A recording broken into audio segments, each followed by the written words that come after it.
And this is the astrological forecast for the sign of Gemini for 2021. Overall, folks, it's not too bad a year. But let's have a look at the specific mechanics before I really summarize it. Firstly, the annual new moon in Gemini will be on the 10th of June this year, and it is a partial eclipse which will be strongly square Neptune. So those of you born around the 9th, 10th and 11th of June, then the time around your birthday is going to be quite significant, and there's something to watch out for there. The full moon in Gemini will be at the end of the year. It will be on the 19th of December, and it shouldn't be too much of a problem for any of you. Mercury will be in Gemini for a long time this year because there's going to be a Mercury retrograde in Gemini.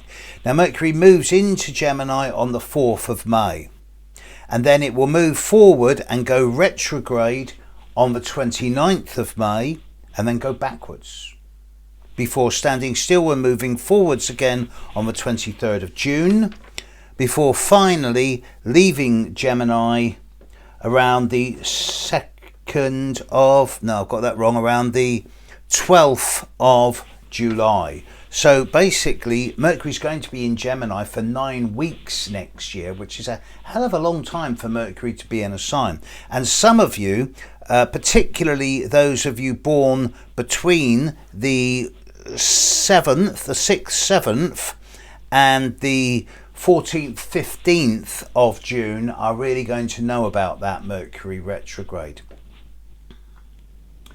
Venus will move into Gemini on the 9th of May and leave on the 2nd of June. So Venus is only going to spend 3 weeks with you.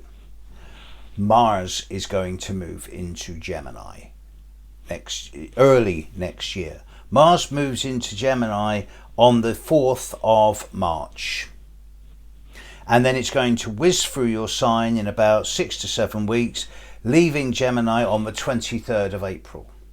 So for all of you, that period of March and the first 3 weeks of April has an extra 5 to 10% of vitality, drive and enthusiasm. You can get a lot done at that time. It's a time to be more proactive. So if there's anything you want to do that's got a lot of physical energy needs around it, that's the time to do it. All of March and the first 3 weeks of April.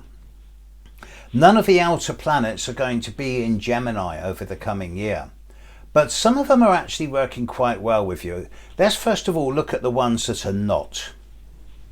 Uranus is in your next door sign of Taurus, so Uranus is not going to be affecting Gemini in any significant shape or form over the coming year. So there's no sign of what I would call of major drama, crises, trauma, disruption for the majority of you. Neither is Pluto affecting you. Pluto's going to be in Capricorn. Pluto will be sort of playing silly buggers with a few of you. Those of you born around the 14th to the 17th of June may find that things do tend to get just a little bit more intense, possibly compulsive, obsessive over the course of the year, but it's not a question of major problems. It's just like an itch you can't scratch. Neptune in Pisces is going to be affecting a number of you. In the first part of the year, Neptune's going to be finishing off dealing with those of you born around the 8th and the 9th of June. And the confusion, the disruption, the disorder, the vagueness of this last year will be concluding for you people. And then Neptune's going to bite, and it's going to bite into the lives of people born around the 10th, 11th, 12th, 13th of June. And if you're one of these people, then this coming year has an element of fatigue, weariness, tiredness around it, and confusion. And there's a good case for saying, look, you're tired. Chill out. Don't push yourself in this coming year. If you're one of these people born from the 10th to the 13th of June, you're not going to be able to do marathons this coming year without burning out. And there is a need for sort of half an hour's sleep, sort of more, 6 days a week, and lots of baths and saunas and chilling out and not beating yourself up. Neptune squaring your sun. It's great for the imagination, for art, for intuition, and for resting and relaxing your body. It's lousy for being able to be as projective and assertive as you would normally like to be, and it will last a year, but it's not permanent. Saturn is going to be in Aquarius all year. Aquarius is one of the other air signs. So Saturn's actually going to be smiling on a number of you. Saturn is going to be dancing initially with those early Geminis, those people born on or before the 27th of May. Well, you are one of the very few people whom January and early February could be quite positive for. If you're born on or before the 27th of May, then the early part of the new year is actually very positive for you. Please do take advantage of this and put in place roots and foundations which could then act as the bedrock for the rest of the year. Those of you born from the 27th then through to the 4th of June are also people who are going to be doing very well next year. Saturn will be trining your sun over the period of February through to November, December, and it is not exciting, but it provides a steady, consistent, stable, reliable energy of effort, efficiency, focus and attention. You should be able to get a lot done. But here's the real bonus. Jupiter's going to be in Aquarius the majority of the year.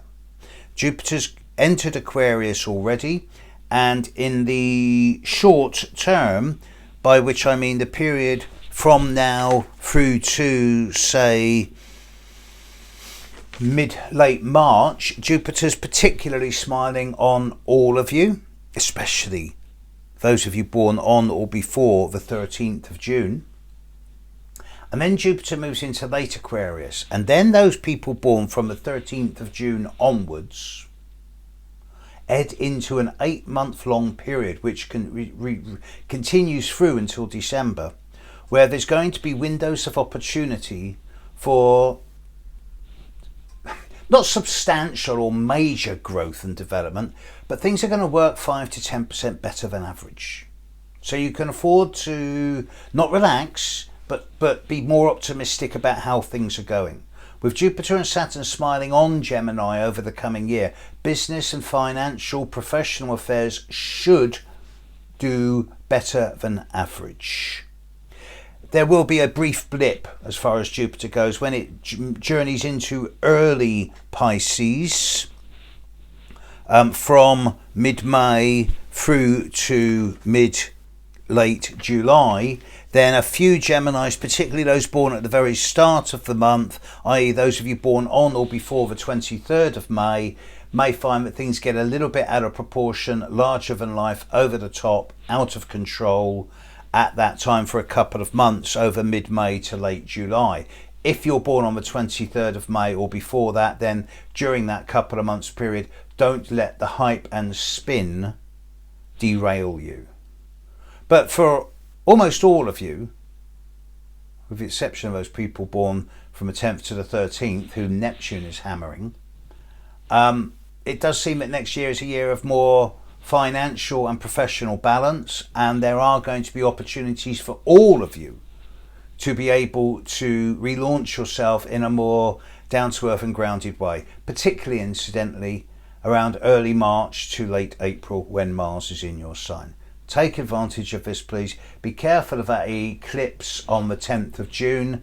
But really, for Gemini 2021, it's a pretty good year. You're one of the more fortunate signs next year.